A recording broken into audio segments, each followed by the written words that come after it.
Puedo tocar a cambio de comida. Se rieron de la niña pobre sin saber que era hija de un pianista legendario.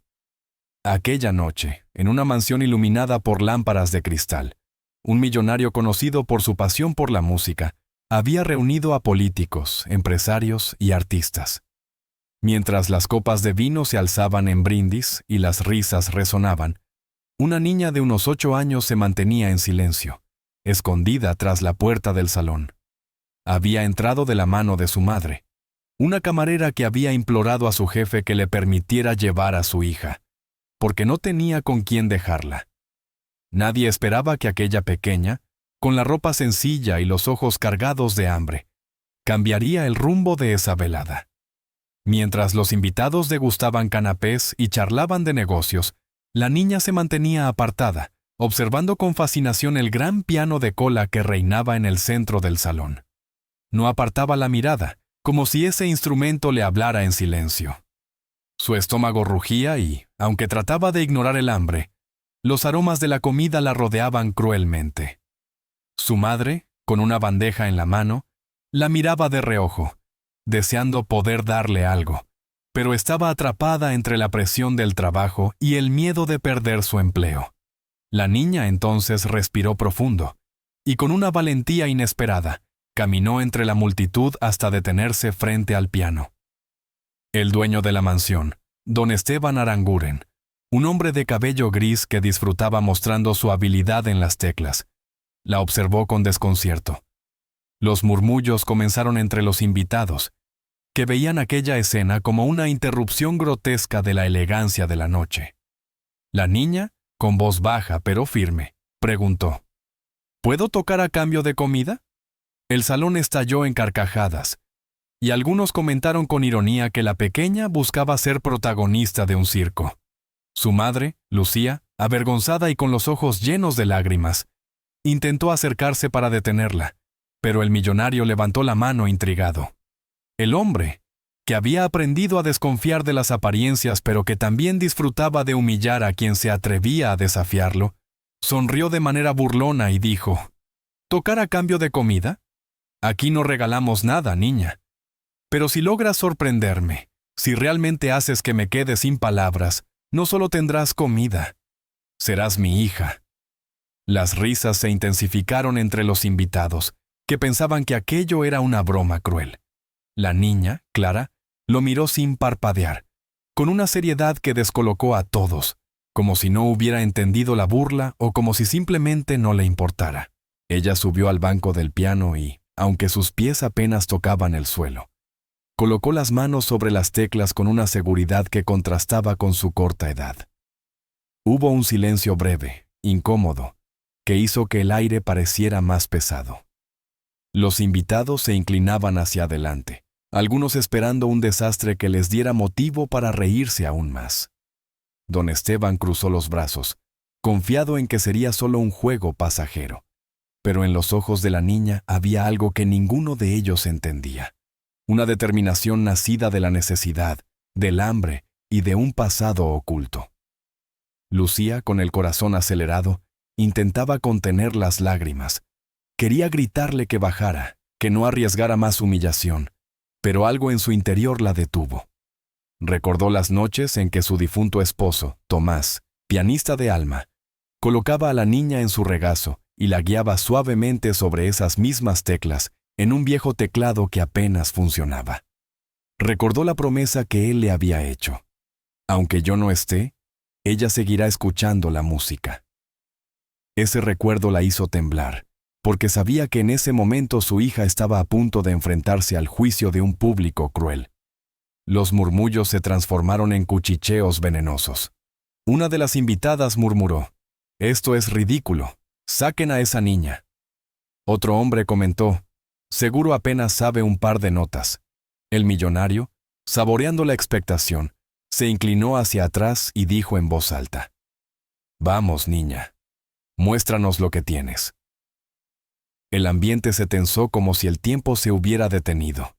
Y fue entonces cuando los dedos de Clara comenzaron a moverse sobre el marfil y la madera. Las primeras notas resonaron limpias, claras, con una madurez imposible de explicar para alguien de su edad. No era una melodía infantil ni un simple ejercicio. Era una interpretación cargada de alma, como si cada tecla escondiera un secreto, una memoria, un lamento. Los rostros de burla empezaron a transformarse en asombro.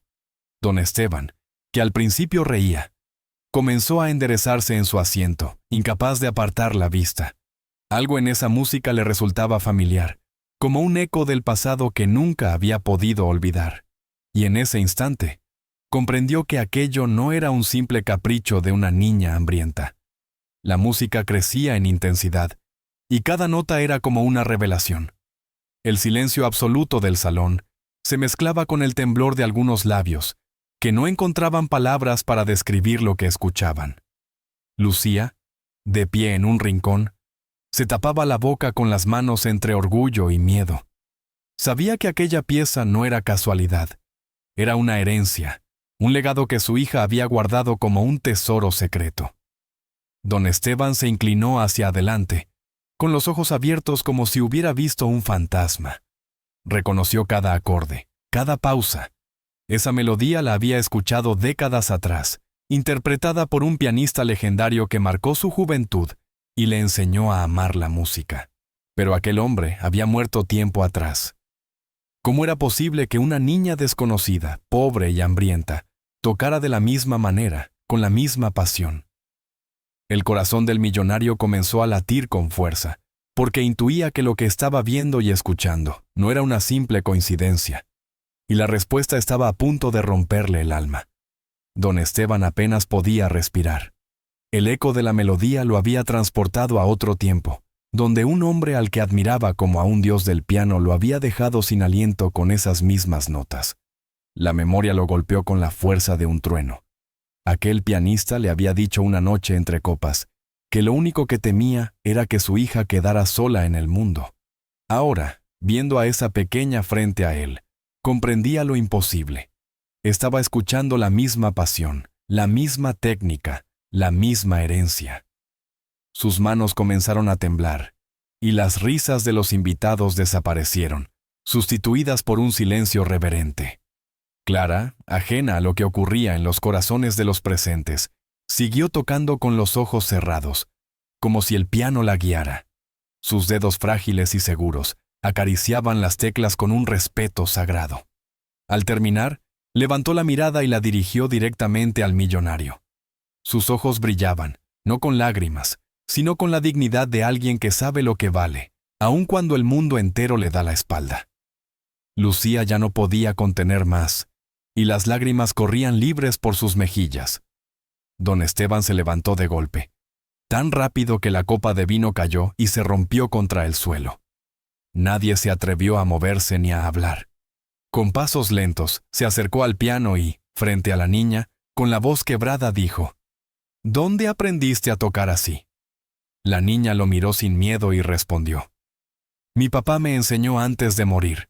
Me dijo que algún día alguien escucharía mi música de verdad». En ese instante, el millonario sintió un nudo en la garganta.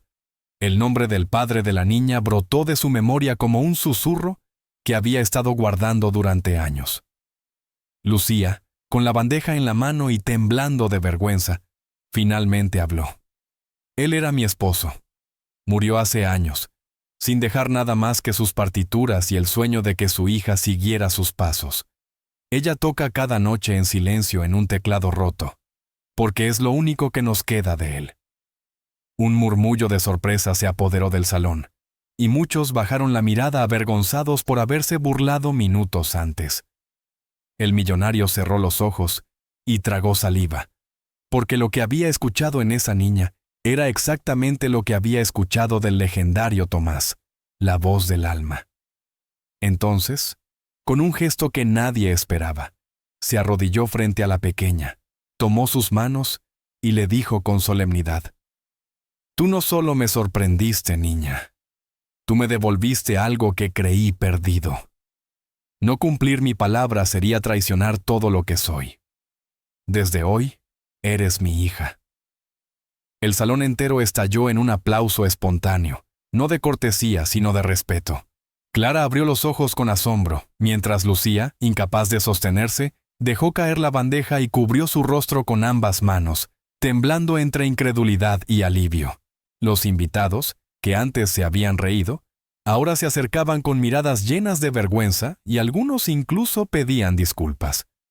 Don Esteban los ignoraba. Su atención estaba solo en la niña y en su madre. Ordenó a los sirvientes traer comida de inmediato, no en una bandeja, sino servida en la mesa principal, como corresponde a alguien de honor. La niña comió con lágrimas en los ojos, mientras el millonario no apartaba la vista de ella, como si temiera que desapareciera en cualquier momento. Había encontrado en esa pequeña no solo talento, sino la continuación de una historia que jamás pensó revivir. En medio del silencio respetuoso, don Esteban se volvió hacia Lucía y le dijo: «Tu esposo fue el hombre que me enseñó a amar la música. Hoy entiendo que fue el destino quien me trajo hasta ustedes. Desde este momento, nada les faltará. Tendrán un hogar, una familia y todo lo que él habría querido dejarles». Lucía cayó de rodillas, abrumada por la gratitud, pero él la levantó con firmeza. «No me agradezcas, es lo que debo. La música une a quienes saben escucharla, y tu hija me recordó eso». Su voz temblaba porque detrás de su riqueza y poder, era la primera vez en años que sentía que su vida tenía un propósito real. Clara, aún con restos de comida en los labios, lo miró y dijo en un susurro: «Mi papá me decía que detrás de cada nota hay una verdad que no se puede esconder». El millonario sonrió con lágrimas en los ojos y respondió: «Tu padre tenía razón, y hoy esa verdad me ha alcanzado a mí». Los invitados, testigos de la transformación, entendieron que habían presenciado algo irrepetible. No era una simple fiesta ni un acto de caridad. Era la reivindicación de un legado, la confirmación de que la dignidad nunca puede ser aplastada. Con el corazón aún latiendo con fuerza, don Esteban levantó su copa y declaró con voz firme: «Esta niña me recordó que la música no se compra con dinero, se hereda con el alma, y a partir de hoy, ella será el futuro de esta casa». El brindis fue distinto, cargado de respeto y emoción. Clara, abrazada a su madre, sonrió por primera vez en toda la noche, sabiendo que, contra todo pronóstico, su hambre la había llevado a tocar la puerta del destino.